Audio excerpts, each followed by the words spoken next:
So I guess we'll start. We'll get it we'll start. I know she went to the restroom, but she'll probably be back in a bit. So one of my biggest questions is, how many of you guys have sold new construction here? Raise your hand. Okay, you guys have. So you guys are familiar with the process and everything, right?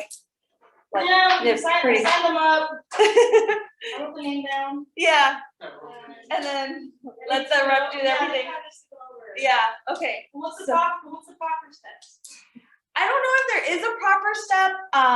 I'm doing a lot of new construction, and I'm very involved through the entire process, and I'm actually getting referrals from that. You're staying involved in the process. Because I'm staying involved. I'm like, for 6 months, like I can call them and it's not weird. You know what I mean? I can call them and be like, hey, how are you guys doing? Like, are you excited? Blah, blah, blah. Let's talk about the house or whatever for a whole 6 months, you know? Yeah. And it's not weird. And they'll actually, call me, hey, my cousin, actually wants to buy. They saw that I'm buying. And so any questions they have, I'm not a lender. I'm not a sales rep for the builder. I'm not, the interior designers or whatever from Home Gallery. And I tell them that. But I always tell them, I know you guys are comfortable with me, so come to me first. If you have any, questions, maybe I can help you phrase them better. So when you go to the actual lender or the sales rep, you know what to say, right? And so they always come to me first, and I'm getting a lot of like first generation home buyers that are buying new construction, and they're completely like lost. They're just like, we don't know, we can't go to our parents and ask for help, because they've never purchased a home. And those are the ones that I've been like holding their hand, like step by step. Those are the ones that I feel like I'm building like a bigger relationship or a stronger relationship with them. And they're like, my cousin wants to buy too. This person, they just give me the numbers, and I'm like, okay, I'll call them. I'll reach out. And they're like, add this person on Instagram. They're my cousin. Follow them or whatever. They want to buy. And I'm like, okay, perfect. So that's the biggest thing that I have found with new construction, because it takes months to be built. It gives you so much time to build that stronger relationship. You know what I mean? And then they love you at the end of it, because you're the one that was involved through everything. And, they know they can go to you and they're just comfortable calling you. So that's one of my biggest tips, is stay involved through the process. Don't just forget about them. And then, when you get the check, don't just call them like, congrats, be involved through the entire process with them, because that's going to, yeah, go ahead. Oh, sorry. No, do you coordinate with the new construct? Do you coordinate with them to do key drop off? Yes. So that's another thing. I recently just started doing that, because the first reps that I had were not the most communicative, I guess, yeah. Right? And so these other reps that I have been working with recently, they actually add us on a group text. So we're all in a group text together, and it's amazing because I can see what they're asking the rep directly. Like I don't have to be in the blind, like in the dark, you know what I mean? I know what's going on because they're sending that group text message.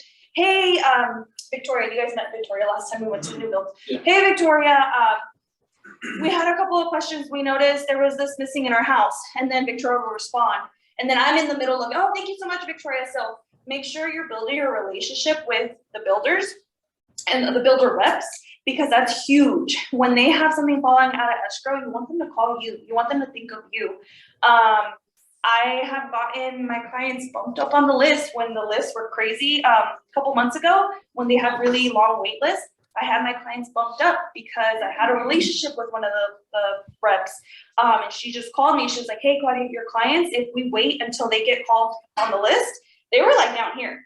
And she called us, and she was like, if I wait, they're no longer going to qualify for these homes, because by then they're priced out.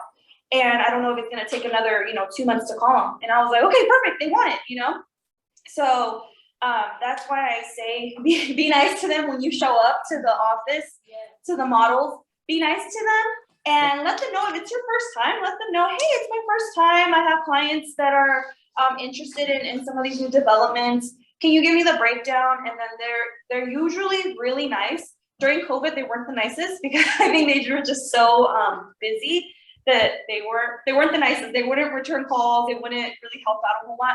But the market is shifting. So now they're returning your calls. They're actually calling you. Like I had 2 call me this morning just to tell me they had homes available. Like, hey, Claudia, do you have it? And I'm like, actually, I don't have anybody. But it was weird because this wasn't going on 2 months ago, you know what I mean?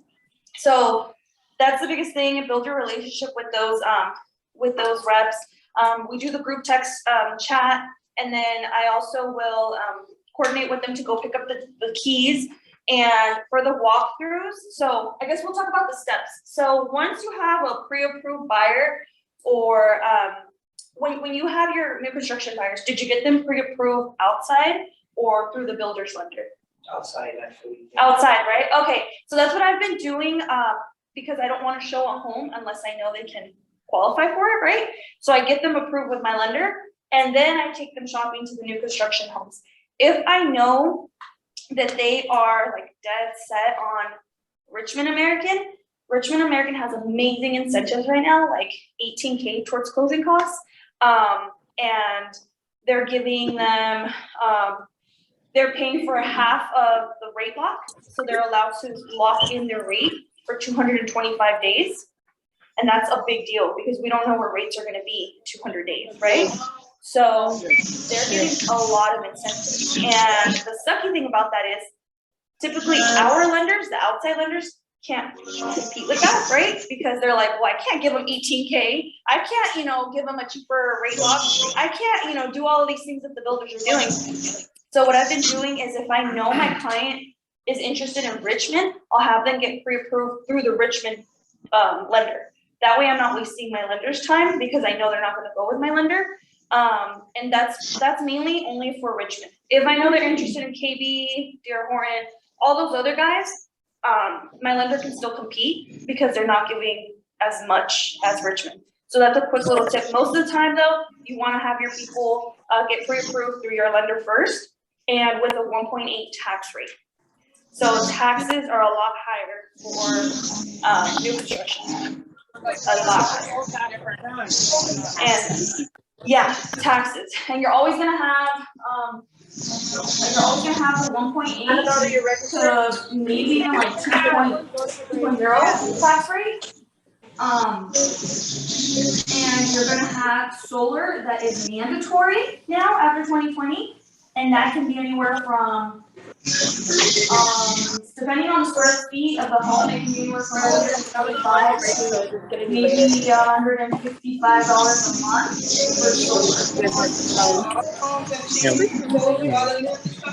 Every new home that's being built, it has to have solar. So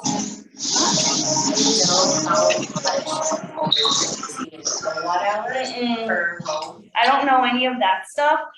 All I know that it's either they have the option to either lease or purchase it, and that's. Does that change that price if they lease or purchase, or is it roughly the same? This is the lease. Oh, okay, Solar lease. If they purchase it, I've seen it be like 18K. Let's just say 18 to. I'm just gonna go up there and say 25K because I don't know how big the house is gonna be. Right. And this would be tacked on to the purchase price. Okay. And your lender needs to know this because if not only do they also have the high tax rate, they have the solar, they also have HOA most of the time. Right. So if HOA is 100 or So 100. if they're maxed out with just solar, then they're not even taking into account the HOA, they might be out. And the solar might not produce enough electricity to pay the whole bill of your monthly payment. So you could end up paying your solar bill, whatever they have there, Yeah. let's say it's $155, and you go over that amount every single month that the solar is producing for you, you're gonna have a true up bill. Yeah, and that's one of the things that you have to talk to your lender about and tell them, hey, because they might not be taking into account all these things, right? Or this, or the HOA or the solar. They might only be taking into account the tax rate. And if you're, like you said, if your client's maxed out at that, then they can't qualify for that house anymore because they have to qualify with the solar and the HOA since it's like plugged in with the house. So that can be a big bummer, kind of a deal breaker if they don't qualify. So make sure I just always give my lender an estimate of like 175 for HOA just to be on the safe side. So if you got solar, isn't the purpose of having solar to be able to replace? Yes, so but that's what she's saying, that if what if you have a system that can't produce enough for the size of your home, right? But Or you're that's- just a that's my- high, or you're just a high electrical user, and those systems are like, they're not based off of anybody's electrical use, it's just like, it's gonna produce this amount, but she said that she doesn't know how much it's gonna produce. I would like to know, because then you can figure out, is that 125, 155, is that a good deal? Are you getting a good kilowatt rate based off your solar? But Yeah, and that's something that they would, that's one of the conversations that actually I don't get into. They will have a call. So once you get them pre-approved, once you get your client pre-approved and they fall in love with the house and they say, hey, you know, they tell them, hey, we have, okay, so let me kind of go back. So, let me kind of go back. So, the way that the homes are sold is they'll tell you, hey, we have lot 5 and lot 8 available, right? Lot 5 and lot 8 available. Lot 5 has a floor plan, A, right? Which is maybe the smallest house that they offer. Lot 8 might have a floor plan C, which is, let's say, the biggest floor plan they offer. When you're going to see new construction, they're typically gonna have maybe 3 model homes, but usually that builder is actually selling 4 floor plans, but they only have 3 models. Does that make sense? yeah, So keep an eye out for that. Even though you see three models, they actually have more homes than that usually. I've never seen it be the exact amount. It's always usually they have another floor plan or 2 they're missing that aren't shown. So let's say your client is interested in plan A, but they really like lot 8, right? Because lot 8 was huge. It, you know, the size of lot 8 was this big, and the size of lot 5 is this big because it's for a smaller home, right? Lot 5. This house, lot 8, is gonna come with a lot premium. So that's also gonna get tacked onto the purchase price. It is how much you're paying. You're paying a premium for a big old lot. Yes. Property tax? No. It's not property It's tax? not property tax. Kind of like what she was telling us, there about the, elevation and all that, remember? When she goes- Yeah.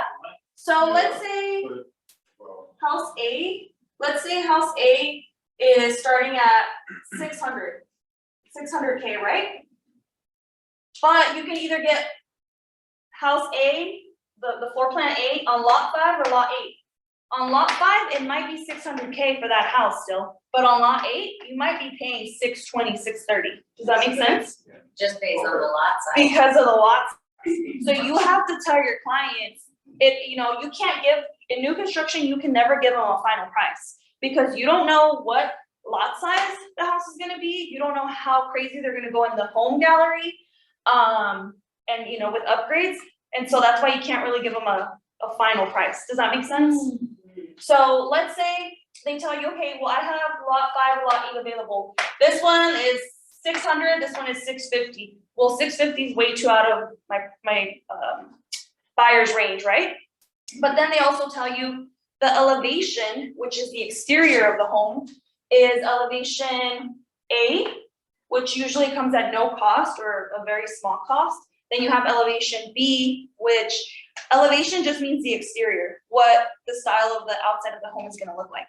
So sometimes when you go into the model homes, you're gonna see that they have 3 little houses depicted on the top, and one of them has no brick. The next one is the first one's maybe just stucco, the second one is maybe a little bit of brick, and the third one might have stone, not a lot of stone. That last one is gonna cost maybe an additional $7,000 because it has more going on the exterior, it has more work and more materials. So that's also really important to know. So whenever you're walking in to these models and you get that first piece of paper and it tells you that the current price is at 600, you have to figure out, okay, well, what lot is it? What do you have? Let's say, do you have one of these houses available, first of all? And they'll tell you, yes, we do.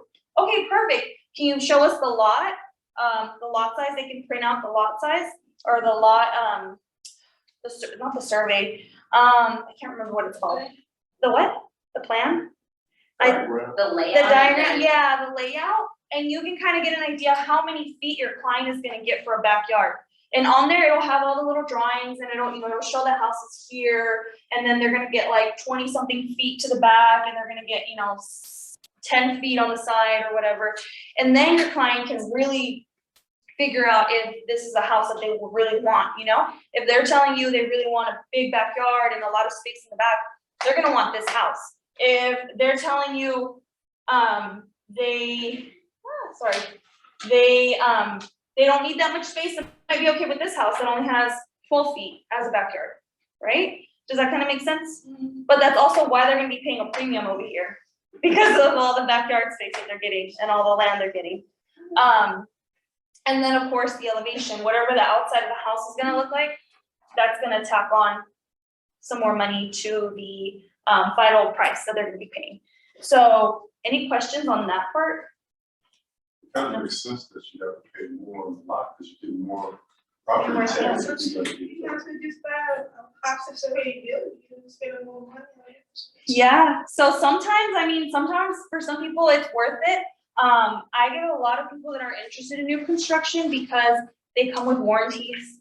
Anything that goes wrong with the house the first year, they can call or do a work order online to the builder, whether it's Lennar, Richmond, Dearborn, and they can say, hey, maybe the screws weren't put on correctly on this, and it's kind of coming, well, this wouldn't be something they did, right? But maybe on the cabinet, they're coming apart, they can put in a work order and they will come and fix it because it's part of the home warranty. Everything else is brand new. The AC, everything is brand new. So a lot of people see the benefit in that than buying resale. Oh, and then I have to put in 10K in this, 10K in that, The only big downside that I see with new construction is, go ahead. Is it taxed? Yes and no. The one I see is the backyard is just dirt. When your client is buying new construction, that backyard, that beautiful backyard you see in the model homes is not how it's gonna come. It's gonna be dirt. You're gonna get a 3x2 piece of concrete right outside the sliding glass door. And then if they have a porch, you'll get that entire portion under the porch with concrete. But if not, it's just, the rest of it is all dirt. Yes, so landscaping can be, 10K, 15, 20K, I don't know how much concrete they're gonna be pouring back there or what they wanna do. So sometimes people are like, you know what, no, I'd rather just get something that's like move-in ready, that somebody already else, put the concrete in there, and I'll just move into that. That's been the biggest one that I've seen, where, the husbands are like, no, we're gonna spend so much money, you're gonna be mad that we're tracking in dirt all the time, and you're not gonna be happy. And so I kind of see that, and that's when they start kind of going the resale route. And I'm like, okay, new construction's not for them because maybe they don't have the budget in that moment to do the backyard, right? And they're like, we're gonna have to wait months and months, maybe a year or two to do the backyard.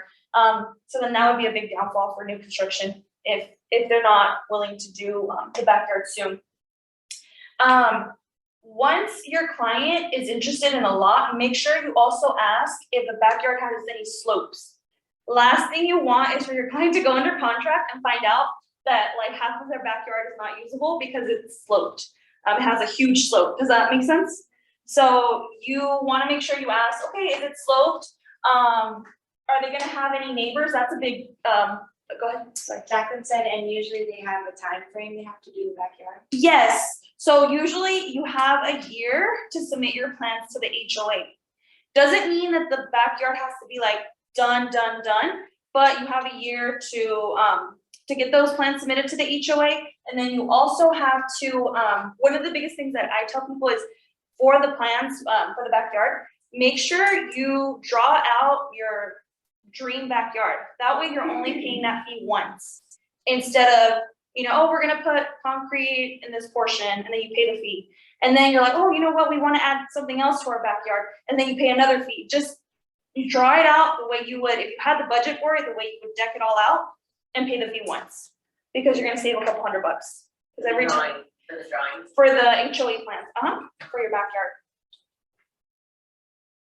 I heard that, all the new homes now they're gonna be starting to make them all electric instead of gas. Is that true or no? I've only seen one, which is Ashland Springs right here off of the, Across the freeway, right? yeah, across the freeway. Yeah, Century Communities is the builder and it's called Ashland Springs. They're all electric, and they give you the washer and the dryer included in the home. Except for the fridge, you get the stove that's electric, you get the dishwasher and the microwave, but, they're electric and it's kind of one of those things where, I don't know, some people are still like iffy about it. So I think they're having a harder time selling out their homes because they were priced pretty well back then, but they still have a lot of inventory.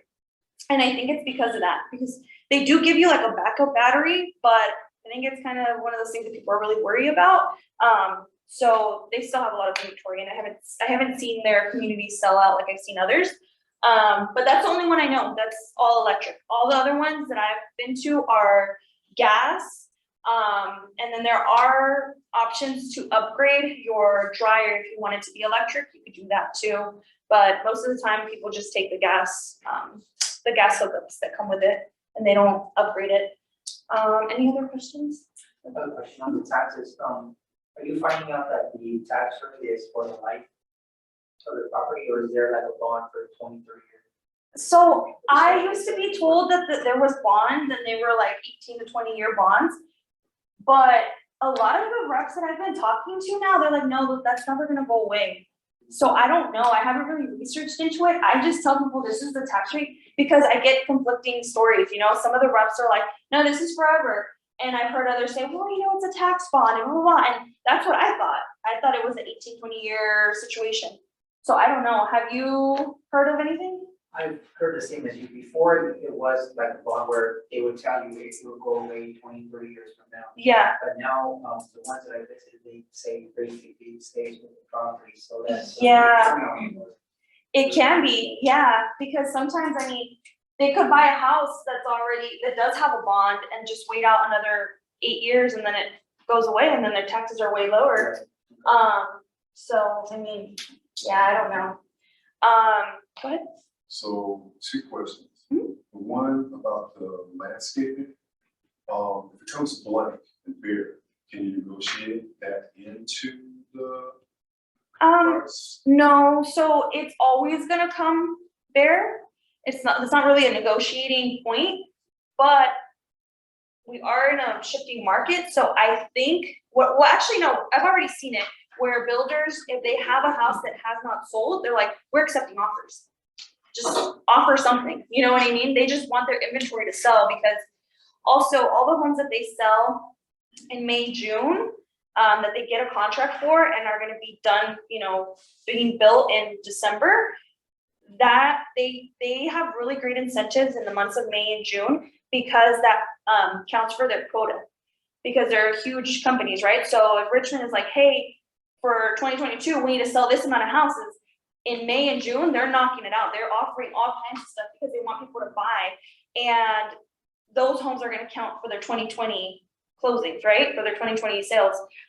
So that's all I've seen, where there is a little bit more negotiating power right now because of that. And also because the market is kind of shifting a little bit. They're like, hey, just make us an offer. The house is sitting, you know?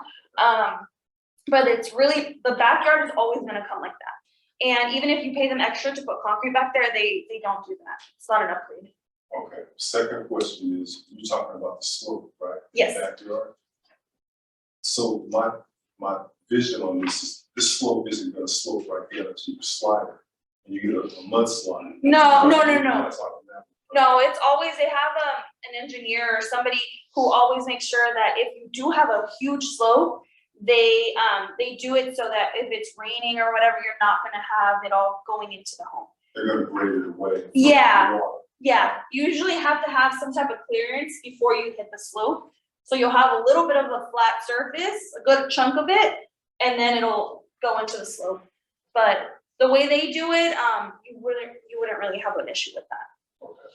Yeah, but they do tell you to be careful if your client wants to remove that slope and they start digging into it, then that can happen. That'd be a problem. That'll be a problem. So you gotta let your client know, hey, you can't, like, you need to get a professional, like, not you or your uncle that, you know, get a professional to come in here and cut into it, you know, because they have to put the wall, you know, the walls up to make sure it doesn't all just like get into the home, that would be an issue.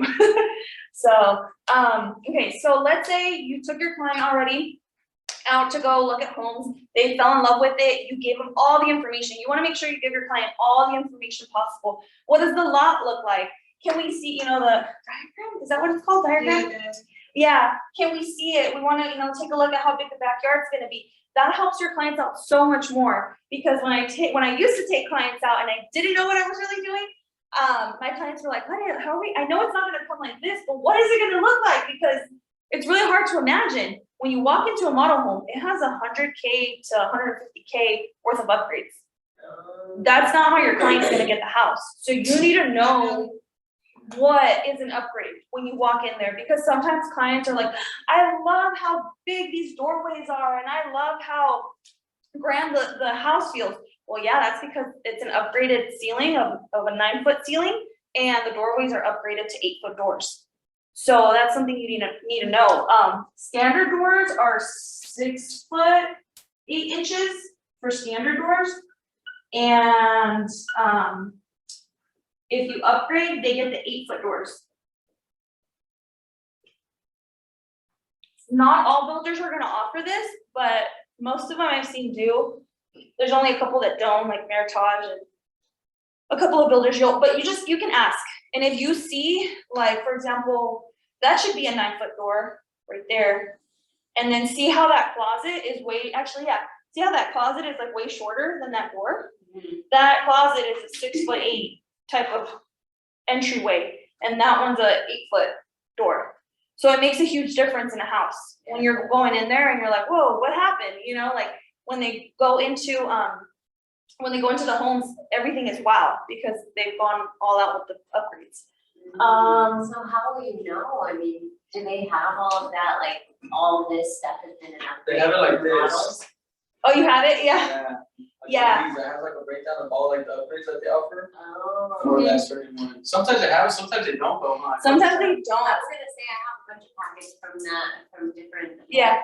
New home builds, and I don't remember seeing like but I also didn't know what to look for. And Yeah. I also didn't know that all of those are all upgraded by a lot. Yeah, they're like fully decked out. I mean, And the back- flooring, Backyard too. the backyard. I was actually really impressed with a lot of the backyards that I went and saw. Yeah, and always tell your client, this isn't the size of the backyard you're gonna get. They can get a smaller or a bigger one.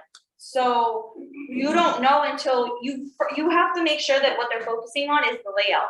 When you bring them into a home, find out if they like the layout of the home, the floor plan. Does this work with your family, with your needs?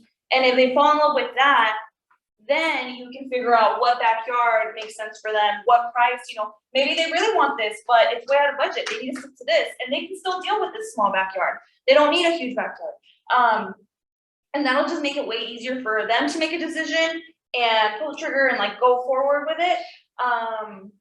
Than if you're just telling them, well, hey, I mean, I don't know, I think your backyard's gonna be this size, I don't, you don't know. So you have to make sure you pull these diagrams from the builder's rep that are there.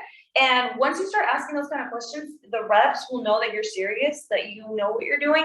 And I've noticed they really like that. Once you start asking for like specific things like this, they're like, oh, you know what you're doing. And they don't really have to worry about your client or anything. They know that, that this client's like solid, it's gonna go through. I've even had, I took a couple of clients to a builder, and they usually give 2%.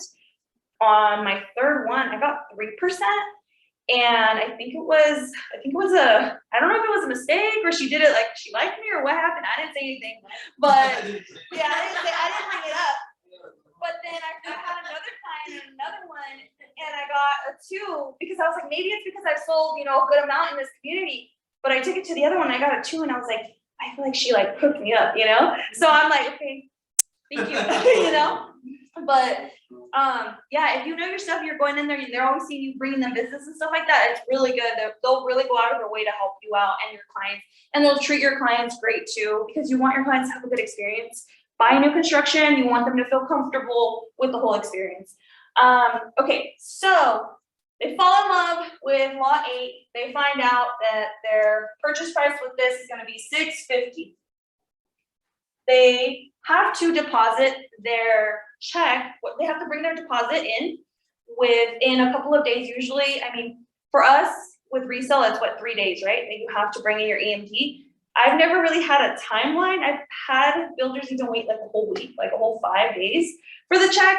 So there's really no timeline with them, but you have to have your client be ready with a check. And that is gonna be anywhere from, depending on the builder, I always say like 2% of the purchase price. So if the house is $650K, the check has to be, let's just say 13K. And they have to write it out to whoever that title company is. And that's something that the builder will tell you who to write it out to. But you have to prep your clients and let them know that, hey, you need to have this money readily available. It can't be something that you have to wait a couple of days to pull out. It needs to be available to give to the builder's lender. The one thing is, a little secret is, they actually don't pull out the money right away from the bank account. So if you bring in a check on Monday, they don't pull the money out of that account on Monday. It actually takes like a week for them to pull out the money. And if your client, for whatever reason, is having to move funds around and they don't have all the money in there, you can tell the builder or the builder's rep, you could tell them, hey, they don't have all the money there, so don't cash it until Tuesday or next Tuesday, you know, and they'll make a note of it, and usually you're fine. I've had clients who literally didn't have the money in the bank account, and the next week they did, and they cashed the money out and everything was good. Why? No, it's a check.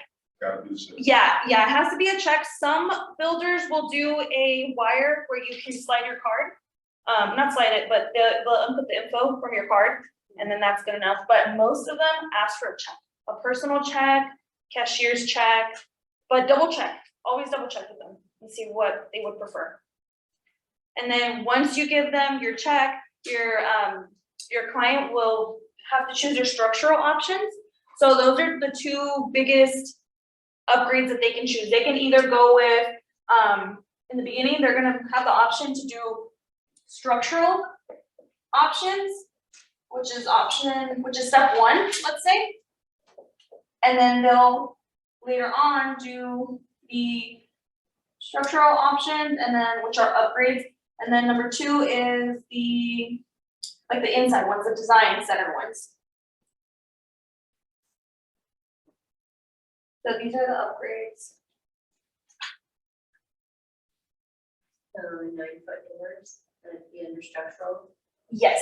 Mm-hmm. 9-foot ceiling, 10-foot ceiling, do they have those options, or is every builder different? Every builder's a little different. I haven't really seen 10-foot ceilings. I think it's usually 9-foot ceilings. Another structural option will be if in lieu of a den, they want a bedroom. That's a structural option. Instead of a pony wall, they want railings. That's a structural option that they have to let them know before they start building on the home, because they need to know if they need to order enough materials to make a pony wall or order the rails. The kind of rails they'll choose at the design gallery. So they don't have to know exactly what kind of rails they want until they get to the step. But in the very beginning, they need to pick out all the structural options, and that's when they go to contract. That's when they get to sign the contract, and then they're under contract. And they've deposited their check. And then after that, I always let my clients know that they're gonna be receiving a couple of calls. One is gonna be from the design gallery, making their appointment with them so that they can come out and choose all of their upgrades. The second call is gonna be from solar, and solar is gonna go over the pros and cons of leasing or purchasing. Any solar questions they'll have, they can ask them directly to that solar company. When they start asking me stuff about solar, I let them know, hey, I really can't answer that because I don't know what the solar company is for this builder. It might be Sunrun, it might be Power something, SunPower. Yeah, it can be a whole lot of things. So I don't know who it is. No, okay, yeah, no worries. So I never answer questions on solar. And then the other call they're gonna be getting is a call from the builder's lender. And those can take like 2 to 3 weeks for them to get reached out to. From when? From the day that they sign their Oh. contract and deposit their money. And then at that time, so after they signed their contract, they've gotten the calls from everybody that they need to get a call from, then they'll start building the home, right? The builders start building the home, And the first thing that they do on the home is they will pour the foundation. Well, they're gonna do the pre-plumbing first on the home, and then they pour the foundation.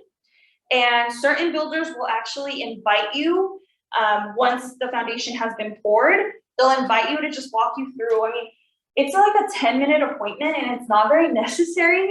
I found a lot of my clients are like, it's kind of a waste of time, but Richmond really likes to do that where they bring you out and they're like, look, this is where your kitchen's gonna be, this is where, you know, and they just kind of show you the concrete, that's it. That's cool, because you get to see the before and after though, right? It is, yeah.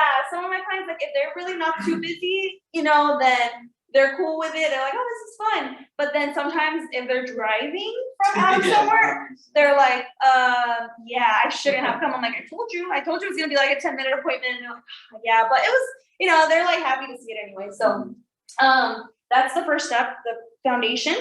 Then they're gonna start on the framing, and then that's gonna be usually almost every builder is gonna invite their clients out to the frame walkthrough. And the frame walkthrough is really important. I would highly suggest you go with your clients to it, or make sure your clients go. If you can't make it with them, make sure your clients go to that one.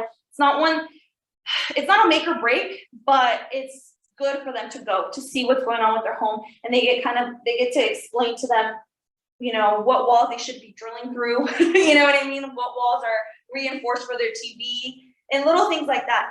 At that time, I tell my clients to make sure they take pictures of the important walls, the important structures in the home, because if they're gonna be, you know, putting up a TV on that wall and there's a bunch of wiring in the back, and then the husband or somebody just, you know, puts a huge screw through there, it can mess up a lot. We don't know if upstairs, I have one client, they actually wanted to do something on the wall that is right above the garage, and that has all of like this plumbing and all this electrical stuff. And he's like, I just realized I can't do anything on that wall. I don't know what he wanted to do.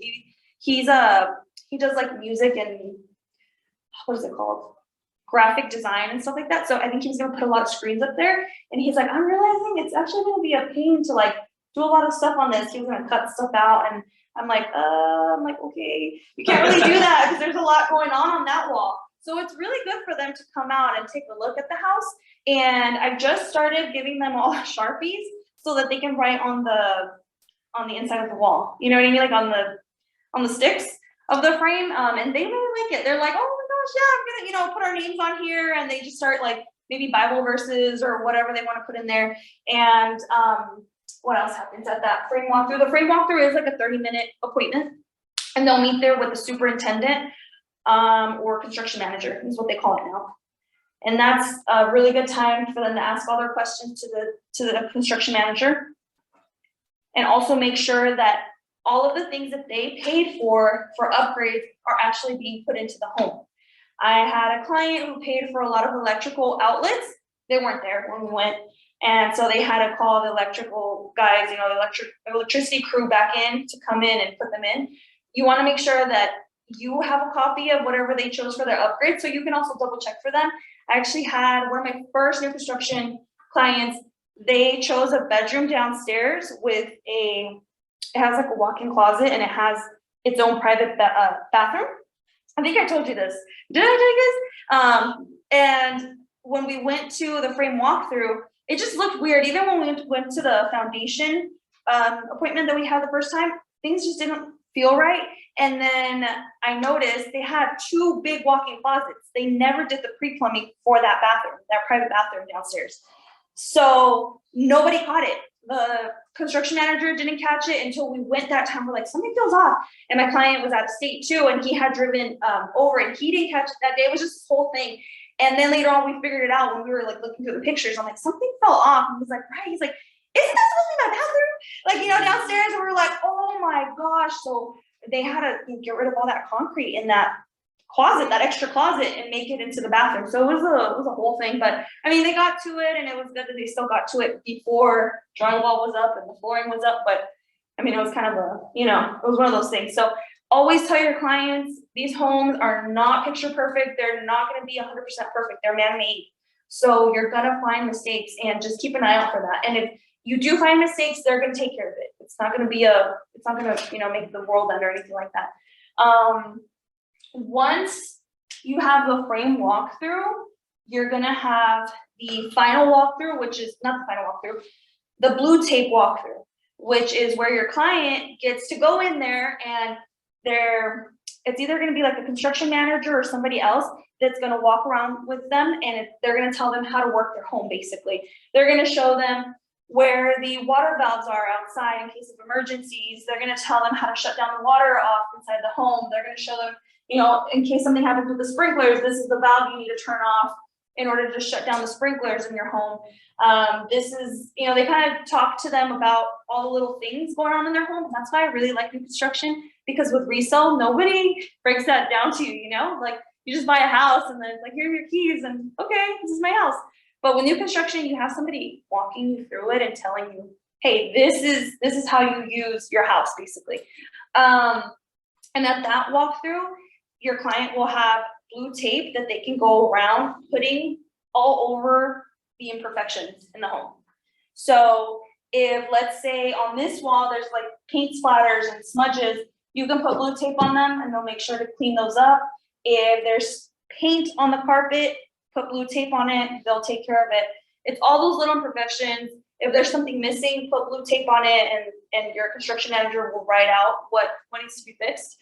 And after that appointment, you'll have your final walkthrough, which is when you go back into the house and sign off on all the documents, make sure that everything that you put blue tape on was actually fixed.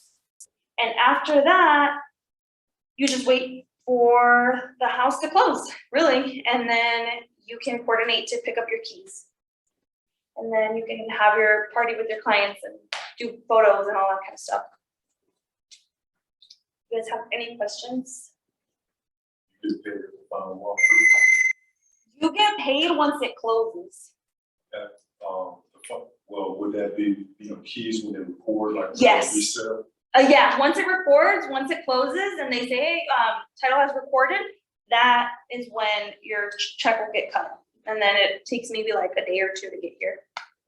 And it's a pretty good, it's a pretty easy process, but it's lengthy because it's 6 months out and a whole lot can happen. Like right now I have a client that's pissed because there was a bunch of beer cans. There was one beer can one time, he saw it, he kind of brought it up.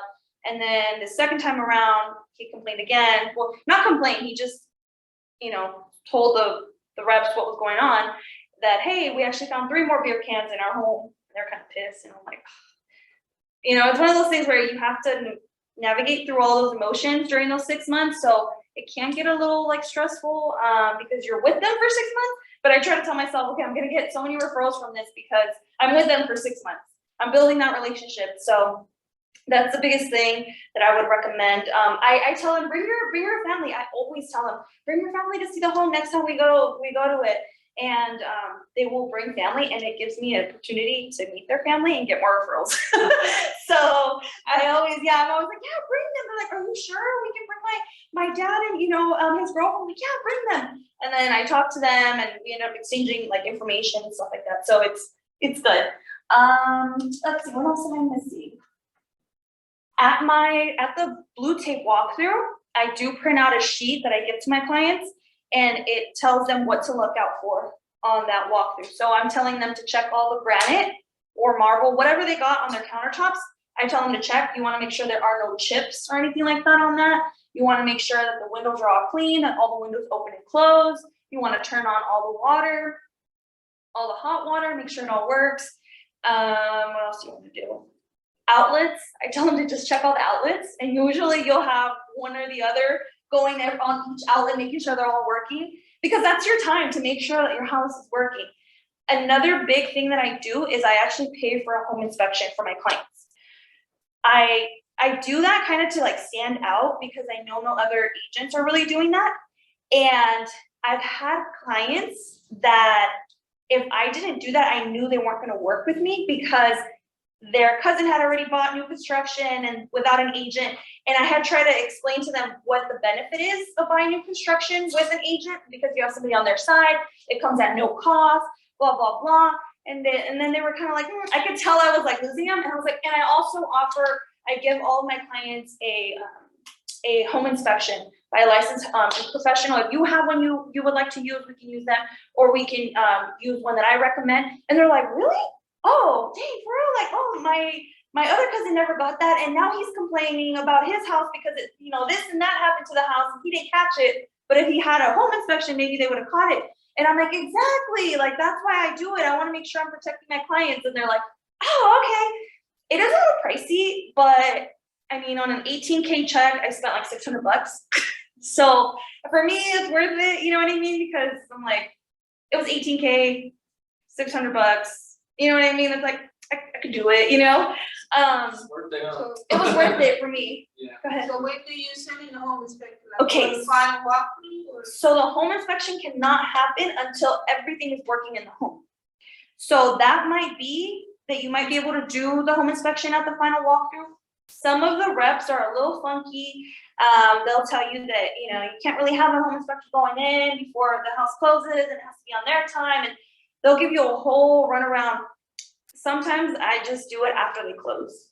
Like on that first day after they close, I just have the home inspector go out, or the day before. But you want to do it right in that very beginning so that they can get their work orders out to the HOA or whoever comes out and fixes the stuff. So if after it closes, they still responsible for fixing anything?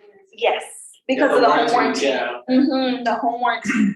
And then I tell my clients, make sure you have a home inspector come in right before that home warranty finishes up, because then you can put in a new work order and they'll come in and fix everything up.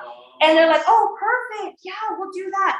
I actually had a friend, she bought new construction, and she said she did that, and they came in and did like 4K worth of work in her home.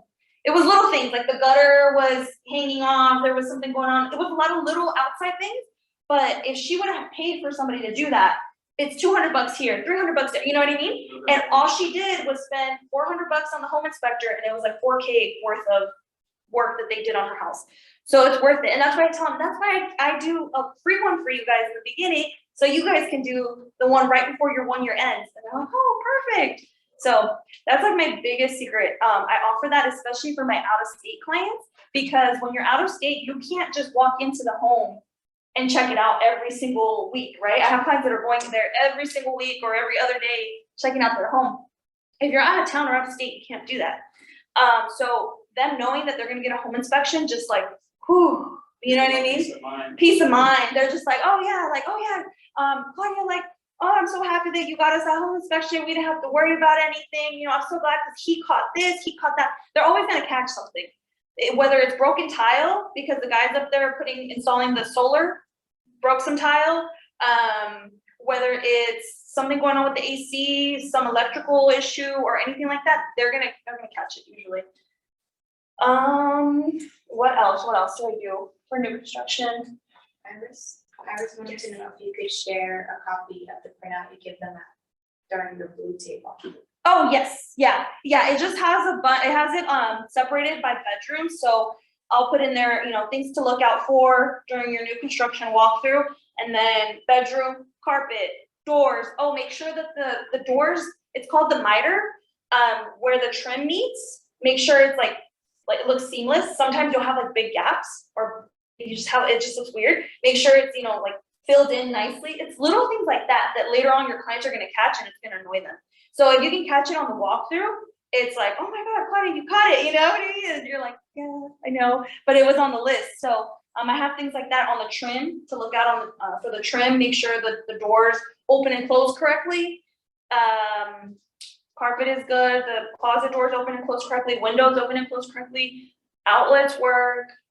Anything you can think of in the home, it has to be in working condition. The drawers in the kitchens, we're always in there. When it's the final walkthrough, opening up all the drawers, every drawer, open them up. You want to make sure they're working. We've caught drawers that wouldn't open, or they would close really like janky, like they would get like stuck.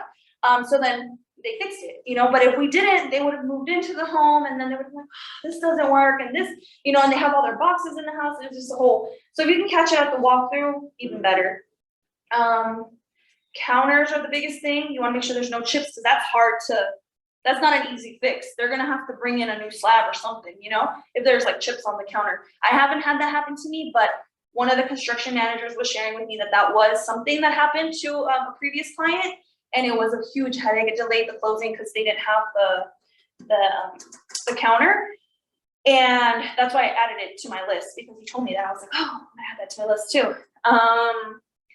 What else? Sliding doors, make sure those babies work. Make sure the garage doors open and close correctly with the buttons. My client bought a home with an RV garage, and the RV garage portion of it, the huge door, wasn't closing correctly. We caught that day. So little things like that you just want to make sure you're on top of. And if you give them that list, give them all a copy, and they're like, oh, thank you, because they're not thinking of that stuff. They're just excited because their house is new. What else? Any other questions? I'm just putting this whole new build together. Yeah. Because I've gone to a few of them, and now the process of thinking, they're building based off of somebody purchasing. So that a client comes in and says, yeah, I want this, this, and this, and this. And then they start building their home. Yes and no, depends on the builder. So Richmond works that way. If your client says, I'm gonna take lot 8 and this is how I want it, then that's how they start building. Meritage and I think D.R. Horton is working this way, or the other way. They're basically saying your house, lot 8 is gonna come with floor plan A, and it's gonna have white cabinets, dark wood flooring, and black and white countertops. That's what you're getting. Then that's it. Your clients will say yes or no. They want it, they don't, they don't. And that's because of production. It's taking really long for them to get things, so they don't want to stall and just wait for somebody to buy the home. Usually, though, the ones that I'm noticing that are doing that are the ones that have a reputation for being kind of like cheaper products, I would say. And so I think that they're just like, they know that they can get away with it, just like putting the whole packet together first, and then whoever wants it, wants it. And I mean, they look nice, but sometimes it's not what your client wants. Sometimes your client's like, I really wanted a white kitchen with a light colored, countertop or something like that. So it just depends. And usually those are a little bit less expensive than the Richmonds. So it's give and take, right? And I always tell my clients, you're not gonna get the house that fits every single need, but it should fit enough needs to where you're happy. And so that might be something that they'll have to fix like later on once they close on the home, if they're really not happy with it. Any questions? No? I'm trying to think of what else. Also, keep an eye out for spec homes. Spec homes are homes that have already been spec'd out, so they've already chosen all of the upgrades and all of the flooring and everything that's gonna go in the home. Keep an eye out for those, because a lot of those have started going back on the market, meaning somebody already chose everything for lot 5 and 8, and they fell out escrow. So now it's a spec home because it's already spec'd out. And so your clients can maybe come in and, not have to worry about somebody else getting that home, and, the builder's really wanting to get rid of it because they're like, it's supposed to close in 2 months, and, nope, we don't have a buyer for it anymore. So keep an eye out for little homes like that as well. If you have a client that isn't okay with waiting for 6 months, call around, drive to all the builders, and find out if they have any spec homes. Because if they do, actually, they're starting to put those on the MLS now. They weren't months ago. They didn't have any new construction homes on the MLS, but now they're starting to put them back on. But keep an eye out for those, because that's a really good option for your clients. Are they priced cheaper than nothing? They're not cheaper, but actually they might be a little bit than if they were to buy a brand new home starting at 600, and then after they put all their upgrades at 650, maybe like 645 or 635, but not by a whole lot. But that price is not including any of the excess stuff on the So taxes, yeah. solar. So let's say your client is gonna also wanna purchase the solar. It's another 25K, so now their house is 675K because of the solar. So little things like that you have to keep an eye out for. I also tell my clients, don't go crazy in the design gallery, because they're gonna want to, because everything's so pretty. And some of the sales reps in there are really nice, and they'll tell your client, hey, I would do this outside because it's cheaper to do it outside. That's what my brother did. He bought a new home, Yeah, and it was more money if he wanted the town. yeah. So he just waited till he bought the house, and then he put in the job himself. Yeah, exactly.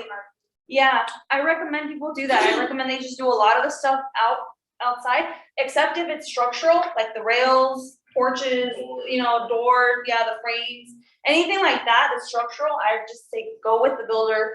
And if I know my client really doesn't want to be putting any work, then I tell them, okay, just, go with the design gallery, but don't go crazy. Another huge thing that actually recently kind of put us in a pickle is that you want to keep an eye out for your county limits. So let's say my client, what's like the conventional limit here? Or what's the limit for conventional? 647? Is it? Okay, let's just say it's 640, let's just say it's 647, right? That's the max that we can go on a home. And my client gets a home at 620,000. Then they're like, okay, we're gonna add all these structural options. They're gonna add 20K worth of structural options. So now they're at 640K after structural options. Now they only have 7K to play with, right? Around there, depending on how much they're putting down. If they were to go crazy and say, hey, instead of just picking the bare minimum in the design center, they're gonna choose another 50K, let's say. Now they're at 690 and they passed the loan limit. Let's say they're putting the bare minimum or something like that down. If their loan limit is higher than the conventional limit, they can get into big trouble. I had one client do that. They were up till I think they went all out and they did things that were I think it brought their total to 733. Then they needed to have reserves in the bank in order to be put into a jumbo loan.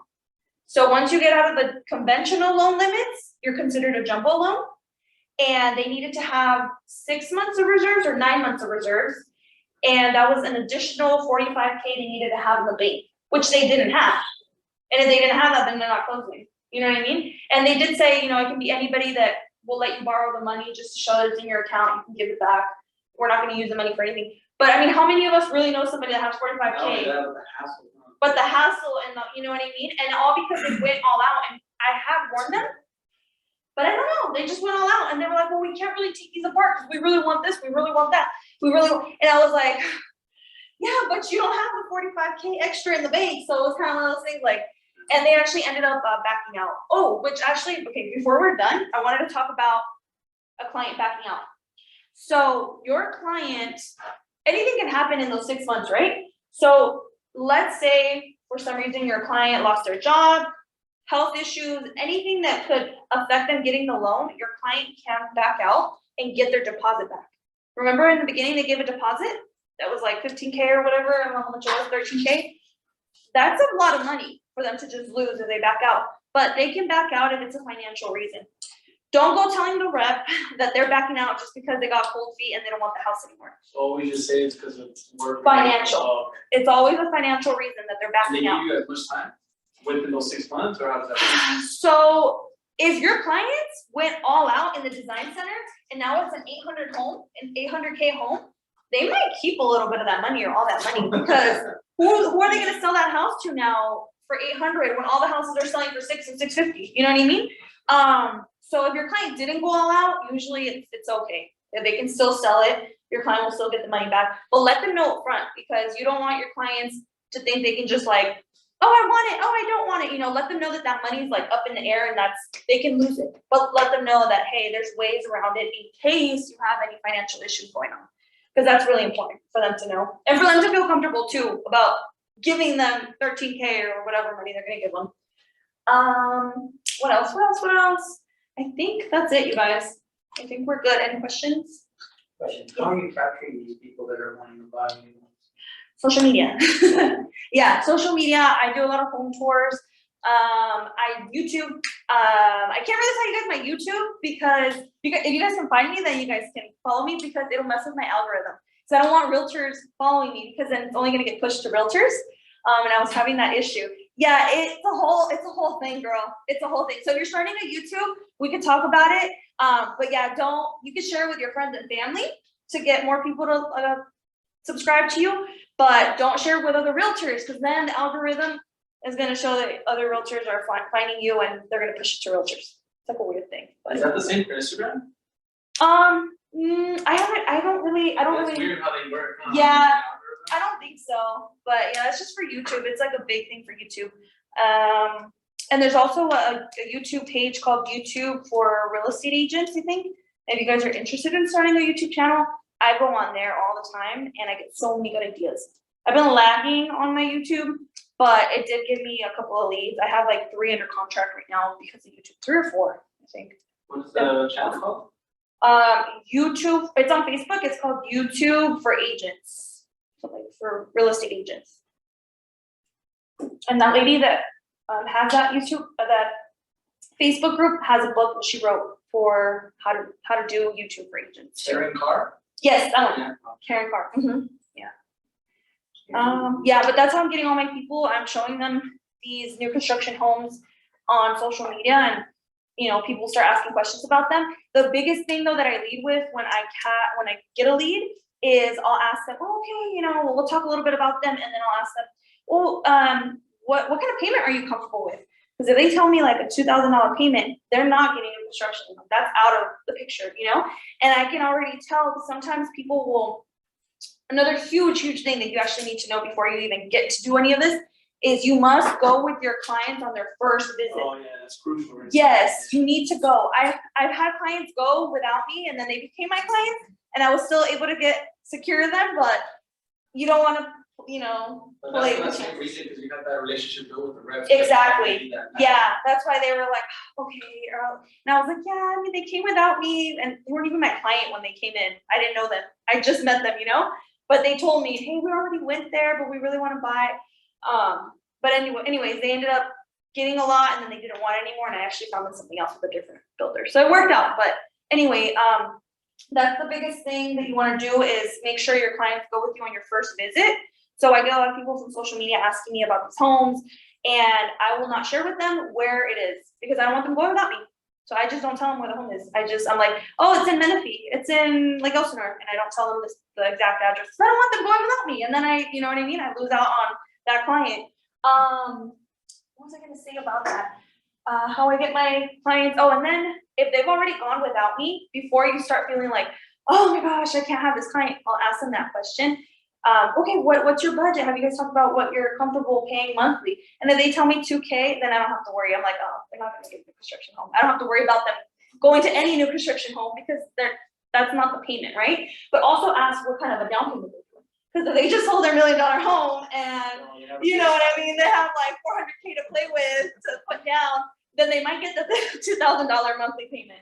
And then you're screwed because you can't take them to the new construction. Wait, I don't understand that. Is the $2,000 payment too small for a new construction? Is that what you're saying? Yeah, usually you're looking at like 3,500 and up. Yeah, with the current interest rate, the tax rate, all the extra stuff, 3,500 and up. When you do you move towards, do you get any resistance from the agents there? I don't, because I don't really like come in like, oh, I don't really tell them what I'm gonna do. I'm just like, hey, new construction started for me because I had an out-of-state buyer who he was real, he actually existed. And I had to go and take videos. So I would tell them, hey, I have this buyer. Can I go in and take some videos for them? And they'd be like, yeah, go ahead. And then I'd go in and do my thing. And then that was it. And then I'd sit, talk to them for a little bit. And yeah, that's what I would do in the beginning. Now I've noticed that they're a little bit more open. Like when we went with you guys. And plus, they really don't even ask, to be honest. I Yeah. usually always just say, oh, I have a buyer that wants to look at this area and then just. Okay, Yeah, I was surprised because Jennifer was like, oh, go ahead, come on in and take videos, post it on your social media, guys. I was like, oh, like, okay, but she was younger too, so it depends, like the generation. Some of them are understand a little bit more that that's what's going on now, and maybe some others are like, wait, you're doing what? I get that a lot where people are like, Claudia, where are you getting all your clients from? You're here every week, and I'm like, social media, and they're like, what do you mean? Like, how does that even work? And then I have to like tell them everything and show them. They're like, show me, what does your social media look like? And I show them. Also, another thing is, I'm going into social media a little bit, but you don't need a lot of followers in order to start getting clients. I started getting clients from social media when I was at like 600 followers or something like that. Like I didn't have a whole lot, and I still don't have a whole lot, but you don't have to have a lot of followers in order to get clients from it, is what I'm Just a trying to say. matter of getting the engagement, right? The Pretty much. engagement, talk to people on there. What else? Like just follow people you know, make sure they're seeing your stuff, engage with them, and more than anything, be consistent. Show up all the time, every day, show up on there, whether it's a story, anything that you can do to let your clients know a little bit about you and a little bit about what you do, which is real estate, the better. Do it every day, because that's how you're gonna start getting people contacting you, because they're like, Claudia does real estate. Claudia, remember, they'll just like contact me for random things about real estate, and I'm like, oh yeah, oh my mom, she's thinking about selling because of this and that, and I'm like, oh, where does she live? She's like, well, they're in the Bay Area. I'm like, why don't you work in the Bay Area? I have a realtor that can help them out there. Yeah, and so that's kind of what we're doing too. We focus a lot on getting referrals from out of state, and I think this year so far we've gotten 4 or 5 out of state referrals. They're small checks, but I mean, it's something. They're checks, it's like it's a little change. So, yeah. Any other questions? You get anything from Instagram? Yeah, that's mainly I do Instagram, TikTok, some Facebook. Facebook's mainly my people that I really know in person, and YouTube. Did you have a Facebook before you became a real estate agent? And then when you became a real estate agent, did you change your Facebook or did you just start posting on there that you're now a realtor and? Yeah, I just started posting that, and then that's really it. I made a business page, but I don't even use it. It's just there, but I don't post on it. You made a business page? Yeah, and that's not bad. I mean, the business page is good for reviews, for your clients to leave reviews and stuff like that. But you want to make sure that you're posting on your personal page. What would you post on your personal page? Like, I post everything, pictures of my kids, what I'm doing, if I was teaching a class or not, if I took a picture, I'd post that. If I'm showing a house, I'll post the house. If I'm dropping off keys, I'll show keys that I'm dropping off. Like whatever I'm doing, real estate related, that's what I show. And that's how I've been getting business. What was I gonna say about that actually? Oh, another big thing is make sure you guys work on your Google page. I don't know if you guys all have a Google page. You guys need to. If somebody Googles you, you wanna make sure you pop up as a realtor and How do you do that? yeah. Google my business. Google My Business. Yeah. Google what? Google My Business. Google my business. Make a Google my business account. It's free. What? That's crazy. Because if I search you guys, I can't remember who else I was telling. I tried looking up her number. I think it was Susie. And it was. And I told her, I'm like, I couldn't find you, but you need to have a Google page because that's how strangers are gonna find you too. I've had strangers call me from Googling a realtor, in Lake Elsinore, and somehow I popped up. And then they were like, hey, yeah. And get all your reviews. Yeah, get all your reviews on Google. My What do Google you put as page. your business? Oh, just a solo real estate team? But I have Claudia and Andy Soto real estate team, Okay. powered by Keller Williams, something like that. Yeah, and I think just do your name. Claudia Soto Realtor, Keller Williams Realty. That's it. And then put all your info, your contact info in there. You don't even need a website. Don't spend money on a website unless you want to, but you don't need one. In order to have the Google My Business, just your phone number, and that's it. Like they need to have a way to contact you, and that's it. Yeah. Not even your email? Oh yeah. Put your email in there. Okay. Yeah. And I think I think that's it. Any last questions? I gotta go. I gotta go meet a client that found me on Instagram, and we're showing him new homes right now here in Waldemar. So. And that's another thing. This guy, I didn't get him pre-approved, but he said he sold his house in Texas, and I started asking questions. He has a salary job. She has a salary job. So I feel like comfortable showing him the house without getting him pre-approved yet. And I'm pretty sure he's gonna get that house. So I'm just gonna have him qualified through them instead of going the route I usually go, which is my lender, and then doing that. But you gotta kind of play it by ear sometimes because you never know. If you're wasting time, or sometimes it'll pan out. But yeah. Is there a website where you find all these new builders and maybe some price points for you? The New Home Ambassador website, you could use that one, but my biggest thing is drive around. That's my biggest thing. Go off, if you guys want the gold mine, go on Newport and just drive to Dominiguini. And you're gonna see KB Homes, Tri-Point, you're gonna see a whole bunch. Pulte, there's a bunch out there. I didn't know which ones are. Or just don't go to Lennar though, right? Lennar, oh yes, big tip, Lennar. They are not paying realtors right now. So, It'll change, I'm sure. I've heard that they used to pay like 5 or 6%. I don't know if, but right now they're not paying, so don't take your people out there. If they want one, tell them that they're closed. Who they wanna go to. You just tell, oh, they didn't get back to me, but let's go check out these other ones that, you know, fit your criteria, like, you know, and then I've had that happen. I had a client really want Lennar and I took her to McSweeney Farms in Hemet. And that one is KB Homes. And then after that, we were gonna go to, I forgot what the other builder was, and then Meritage, and then Lennar. And she was like, oh, before I make my decision, she fell in love with the KB home. She's like, before I make my decision, I really wanna go see that Lennar home. We'll skip all the ones in the middle. I was like, oh, like, okay. I was like, okay. I was like, all right. I was already like, I'm gonna lose this like sale, right? Because I'm not gonna get paid. And then the husband was like, okay, what else do you want? Like, you know, do you really not like this neighborhood? She's like, I love it. He's like, so why are we wasting time? And she was like, you're right. And then they were, and I was like, I was so happy because we were gonna drive. It was gonna be like a 15-minute drive. And I knew, you know, when she saw it, she was gonna fall in love with it. But no, she was like, no, you're right. We love this. It was in their budget. It was below their budget was the main thing. And yeah, that's, just don't take it to for now until they start paying. And then you can get your 3% from Lennar. Pulte pays 3%. Pulte is good.